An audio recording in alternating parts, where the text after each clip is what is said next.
to say that you're Kitty Mak, I guess.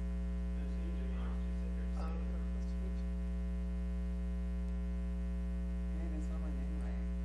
That's good. Are we already talking and stuff? Okay, cool. Hi everyone, it's Jeremy Chen. I am subbing in for Kitty Mak. She couldn't be here today. I have here with me my really good friend, Jeremy Boulat.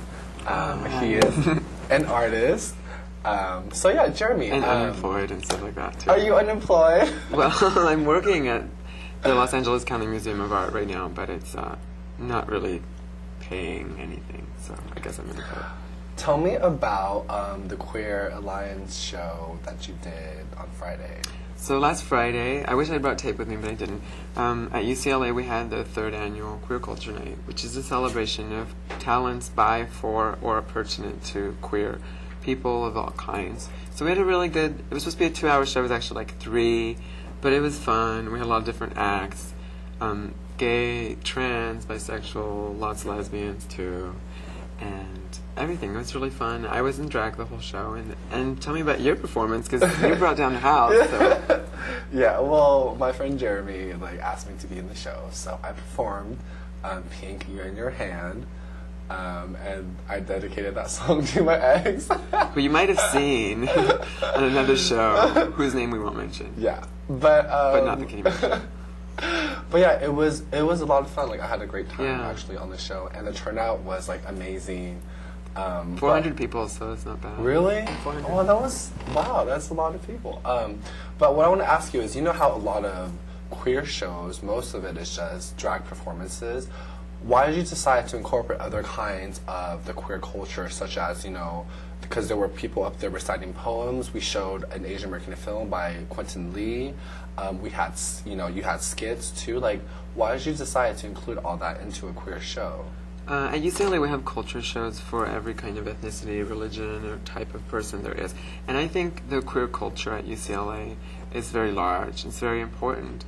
And we need to have a show that doesn't just display one aspect, of the queer community. I personally do drag. I love drag, so I have nothing against it. So I want to emphasize that including not just drag was not because I have something against drag, right. But I wanted to include all the other talents that are out there that we don't usually see, because we don't usually see Talia Betcher doing her performance art and stripping on stage. And she's, by the way, a professor at Cal State LA in trans studies and philosophy. Right. We don't usually see Quentin Lee's early films. We don't usually see Angels in America being performed live at UCLA. We don't usually see slam poetry. There's a lot of other stuff that, So do you think maybe, America kind of feels I think we both think that America just, when they think of a queer show, they just think of drag queens or drag kings and performing 2 songs, right? Mm-hmm. And that's kind of one-sided. Yeah. And I think you were just trying to be more rounded and to show America that, queer culture is very vibrant, it's very full. Right, it's not just one surface. Yeah, I think one thing is we're often typecast as only being able to do certain things. I think that's true for people of different races, minorities of all kinds. We're taught, okay, you can do this thing really well, but nothing else you're going to be taken serious at. And I think drag, it might be something that the queer world has been very good at, but we're also good at just about everything else. So, the show is really about stuff that queer people do, and it can really be anything. We even had visual arts. So when you dress in drag, do you feel that people actually typecast you in a certain way? Or you don't think but I don't really people give a fuck, typecast you? so it's fine. Well, how do you think people typecast you when they see you in drag? Because I do dress in drag sometimes. After the show, we went out in drag, and it was fabulous. But I felt like people were looking at us like we were, out of place. Well, and isn't that weird because we're in West Hollywood? But that's the thing. We're in West Hollywood, which is probably the least drag-friendly place in LA. Why is that? I think that the culture, since queer people, especially gay, white, older men, don't have to fight for their rights anymore. They're pretty much all secured besides marriage. Okay. They don't have to do anything out of the ordinary. their life is normal, and they don't want anything to shake it up because they might lose those rights that they feel like they fought to get.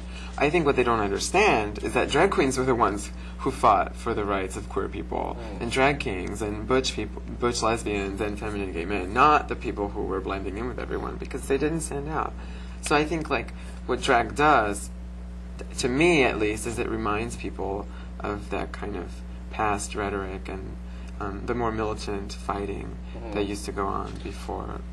So, so do you think that the West Hollywood gay culture is kind of empty and maybe Well, it's what it clone-like? is. Yeah, I mean, it's definitely the West Hollywood clone. And if that's your thing, that's great. But if it's not, you really don't have anywhere to go. And people can say Silver Lake, but it's really not that great either if you're the kind of drag that But we're that's doing. interesting because you were saying, about gay culture and how, it's usually like the older white male, right? That is seen as the gay stereotype. But in other gay places like San Francisco, where I'm from, people are so much more political, they're more open-minded, and the atmosphere, the gay atmosphere, the community isn't like the West Hollywood community here. Well, I think up there, people celebrate diversity, people celebrate drag queens, celebrate cross-dressers. But down here, it's like, if people see a cross-dresser walking down the street, like, all the white gay men give you dirty looks, you know? not just the white gay men. I mean, And I have to be it's- honest, like, pretty much all masculine gay men Right. do. But I don't think San Francisco is that much better anymore. It probably used to be, but it's grown and changed also. I mean, the Castro used to be a very radical place, but it's very gentrified now. Right. And it's radical only in certain ways. There's not a lot of young people there. So, I mean, every city has its problems, but I think what it is with Los Angeles is that West Hollywood is not a place where gay people necessarily live. It might be for a certain socioeconomic background if you have a lot of money. But other than that, people come here only at night. So they don't really have much of a say in the vibe of the city. Whereas in San Francisco, the entire city and the entire area is queer. I mean, the Castro is kind of like West Hollywood, but you can be queer anywhere you want in San Francisco. That's true. That's true. I think it's just interesting how the gay men in West Hollywood try and be extra masculine. Yeah. And I don't understand. Well, masculinity is very prized, I mean, in the It Western is. world, especially in the U.S. and in Southern California. It's very fragile, too. Yeah, I mean, it's very prized because it's very fragile. I mean, there's a lot of other countries where people don't have to fight so hard to be masculine, and there's a lot less homophobia, Right. I think. I mean, I just think it would be so much more awesome if, the West Hollywood gay scene was more diverse and people weren't so, people don't feel like they have to be in the confines of a certain kind of gay man. Yeah. I feel, Well, and I think also, I mean, speaking of women in West Hollywood, there's not a single lesbian-owned lesbian bar in West Hollywood. There's lesbian bars, but they're usually gay-owned or male-owned. And I think that's a big problem. I think, there's a lot of stuff that still needs to happen here, basically. Right. I also know you also like to talk about race relations. So what do you think about that? Just a very general question. I think, we could start with you if you want to talk about what you experienced here in Los Angeles. And Oh, well, I mean, I just feel like, the interaction between whites and ethnic people are different than the interaction, up in San Francisco or somewhere else, and I have no idea why that is. Well, LA is a very ghettoized place. I mean, you can pretty much split it in four. And there's the black neighborhoods, the Latino neighborhoods, the white neighborhoods, and the Asian neighborhoods. And everybody who moves here from another urban center notices that. And the reason is that LA is very suburban. There's not really a city in LA. It's like a giant suburb looking for a city. Whereas if you're in New York, everybody has to come together because they're going to come to the city. Here, they don't have to, and they don't. I grew up in an all-Asian neighborhood. Is that why? Because most of your friends are Asian, correct? Yeah, definitely. I mean, I think, I grew up in Arcadia. I was, 60% Taiwanese. My high school was, 80% Asian. I don't really identify with white American culture, so to speak. You don't? Well, I guess not. I mean, I don't really identify with any culture. I was born in Europe. My parents are French. I was born in Switzerland. I grew up here. So I'm neither of those things. I'm really nothing. So would it be accurate to say that you do find Asian men attractive? Yeah, but why do you think? Because most white men do not find, most gay white men do not find other Asians attractive. They only find other white people attractive. Why do you think that is? Well, I think there's two reasons. Number one, the U.S. media, which is controlled primarily by white men, doesn't really want to portray Asian men as masculine because they want to be able to posit Asian American masculinity as, in comparison to white masculinity, very feminine, which is something they construct, you know. It's very easy to do when you control the media outlets. So you just don't hire the kind of Asian people that are there in reality, and you just hire the ones that fit into stereotypes. I think pornography is a really good example of that. So then, right, because in Asian porn, the Asian male is always the more effeminate one, always the bottom. I never seen an Asian top in pornography before. There's always Brandon Lee. Well, there's Brandon Lee. There's always exceptions, but in general, right. But in general, right, if you see a white and Asian couple, even in public, you automatically assume that the white guy is the top and the Asian guy is the bottom and the more feminine one, correct? Yeah, I think people assume that. But I think that goes back to the thing that masculinity is highly prized. And we think that, I mean, I don't mean masculinity, but the way that masculinity is constructed in America, being through muscles and like violence and stuff like that stuff is highly prized, and the way that people keep it is by putting down other races. So white men might say, well, I'm not as masculine as a black man because they're too masculine, and I'm not feminine as an Asian man. And since they're the ones controlling the media to a large extent, then so then do you think that, you know, people growing up in America, what they see in the media really affects the way they think? Yeah. I mean, like you said, you don't really have any role models of your own. Right, because when I was little, you know, and I was trying to find myself, I didn't know of a gay Asian male in the media. I had no role models to look up to, you know, and I think that if I did, I would be more secure with my identity growing up. Now being grown, I have a more secure sense of self, right? But I wish that I do wish the American media does have, you know, like more Asian, you know, figures, you know, so. I think the few times when there are Asian American figures, they come for a very fleeting, short amount of time, like B.D. Wong or Jason Scott Lee. Right. Or so when white guys see you hanging out with all your Asian friends, gay white guys, what do you think they're thinking? Well, I'm sure they're thinking a lot of disparaging things. I think a lot of Asian people think a lot of things about me. You also. I mean, it's really like I don't really care anymore. So people can think whatever they want.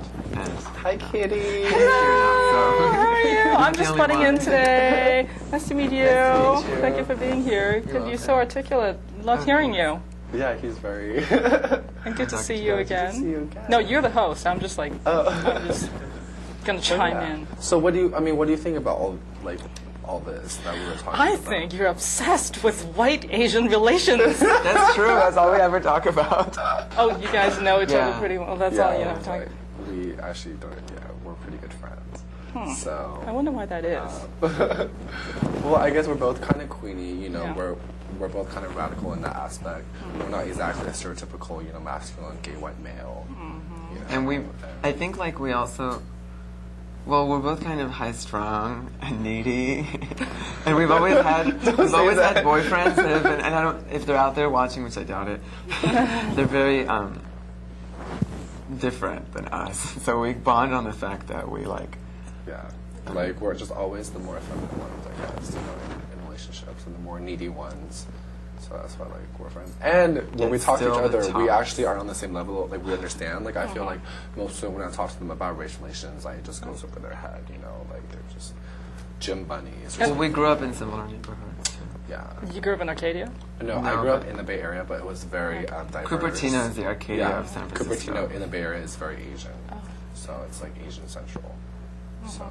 You know, by the way, when I see a white guy and an Asian guy together, I'm not thinking the white guy is the top and the Asian guy is the bottom. Really? Yeah, they're just like two people walking by yeah, to me. Like, you know. But that's probably because you're much more progressive than them. Well, I don't know. Maybe we're just thinking badly about everyone. Okay. I guess I do. Well, do you have, like, preconceived notions of interracial couples? No.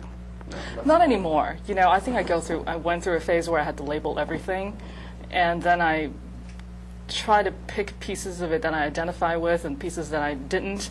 And I was driving myself crazy because I'm OCD, and so I just kept doing that over and over again. And you know, I would mention certain things to my girlfriend, and she's like, "Yeah, it's like if it fits anywhere, it's whatever." And I thought, you are so uneducated. What do you mean that it goes, you know, anywhere? There's no such thing as fluidity. You got to be able to put it in a box somewhere. Now I realize she's highly evolved. I think when we're young, we always try Yeah. to think everything through to the end and try to have a conclusion for everything, but then we realize